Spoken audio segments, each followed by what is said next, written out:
Assalamualaikum warahmatullahi wabarakatuh. Alhamdulillahirabbil alamin. Wabihi nasta'inu ala umuri dunya waddin. Wassalatu wassalamu ala asrofil anbiya wal mursalin Sayyidina wa maulana Muhammadin wa ala alihi wa ashabihi ajma'in, amma ba'du. Syukur kehadirat Allah Subhanahu wa taala. Pada saat ini kita bersama-sama dapat kembali bersilaturahim lewat media ini. Dalam kesempatan ini izinkan kami akan menyampaikan beberapa hal terkait dengan puasa bulan Ramadan, terutama tentang tantangan di dalam menjalankan ibadah puasa. Nah, sebagaimana kita maklumi bahwa di antara kata kunci yang penting di dalam berpuasa adalah al-imsak atau menahan diri. Nah, dari al-imsak ini tentu kemudian tantangannya apa? Yang harus kita tahan apa? Ya tentu kita menahan diri dari hal-hal yang bisa merusak ibadah puasa kita. Baik rusak secara sisi membatalkan dalam ibadah puasa sehingga kita harus mengulang di lain hari dan seterusnya. Tentu ini terkait dengan semisal menahan diri dari nafsu makan dan nafsu minum, makan dan minum, hal-hal lahiriah yang bisa membatalkan puasa. Kemudian juga ada hal-hal yang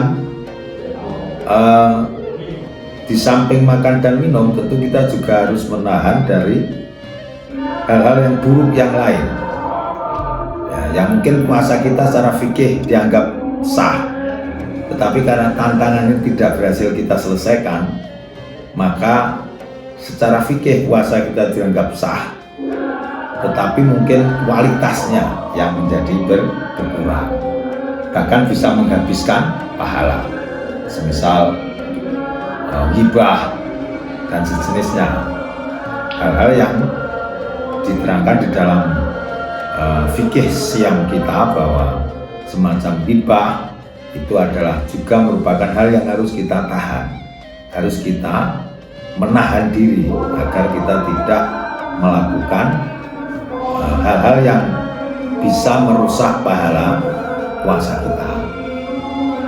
Kita disarankan di dalam puasa misalkan untuk menghindari perkataan-perkataan yang bisa mengarah kepada perpecahan, perkataan jelek, menghindari hal-hal yang bisa memicu pada perseteruan baik antar sesama umat manusia, antar teman, antar tetangga dan seterusnya.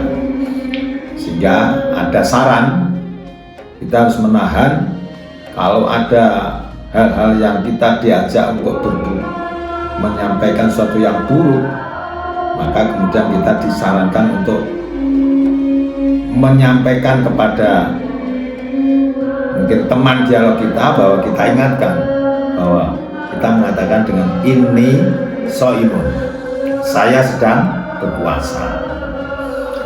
Nah, tentu ini melihat situasi dan kondisinya.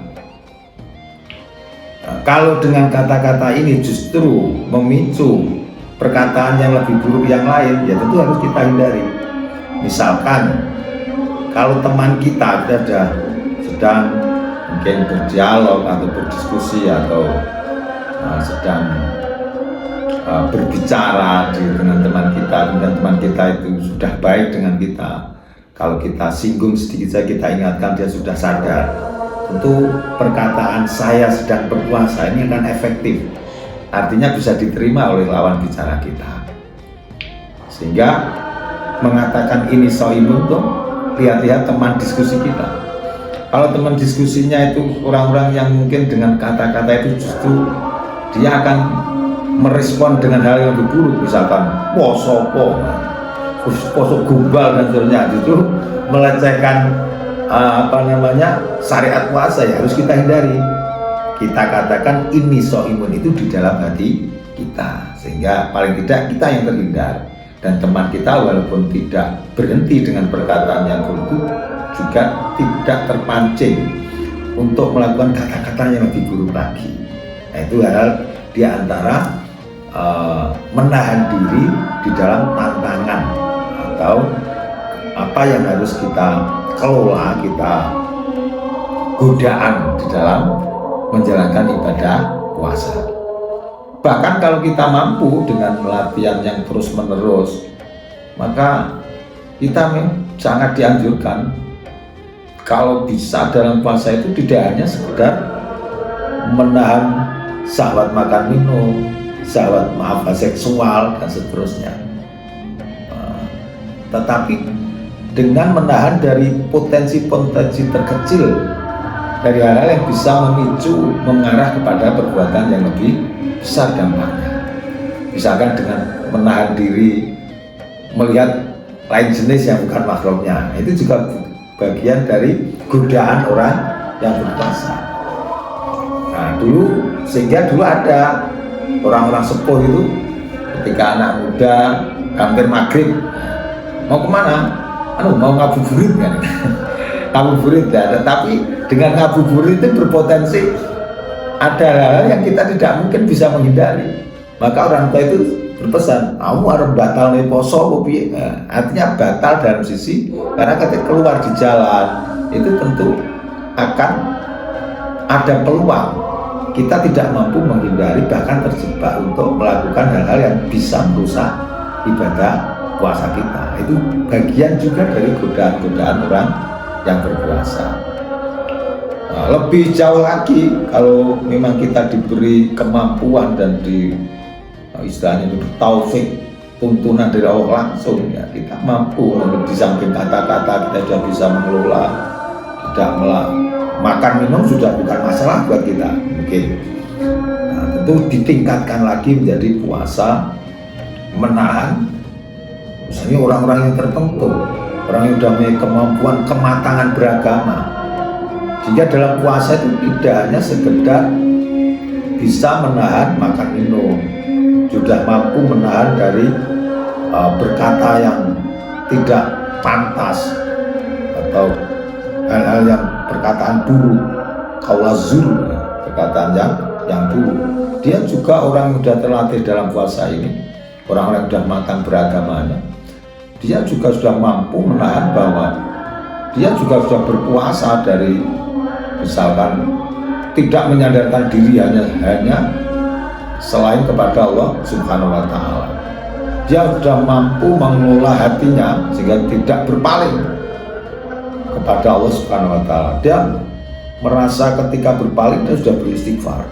Dia merasa sudah mengalami kegagalan mungkin dalam puasanya. Nah, sehingga di dalam puasa ini kita mengenal dari istilah Imam Ghazali yang sudah sering kita mendengarkan dari para dai-dai, para mubalik itu, bahwa puasa itu ada tingkatannya.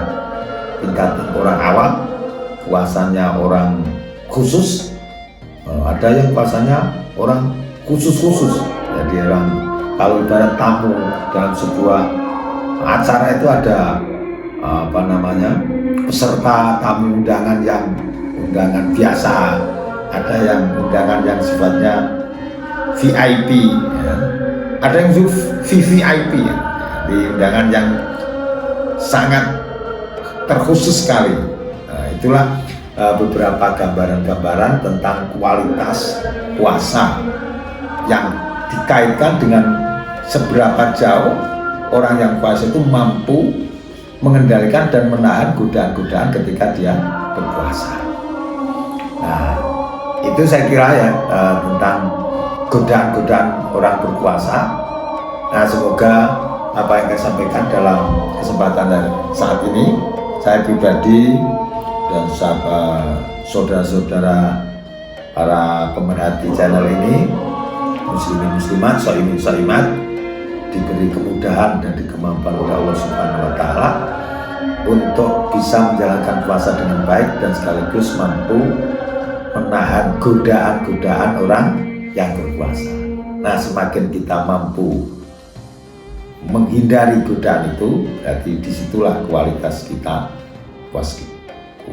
puasa kita menjadi juga otomatis menjadi meningkat. Sekali lagi, semoga apa yang saya sampaikan bisa meningkatkan kualitas puasa saya sendiri, saya pribadi, juga para pemerhati channel ini. Wallahul muwaffiq ila aqwamit thoriq. Wassalamualaikum warahmatullahi wabarakatuh.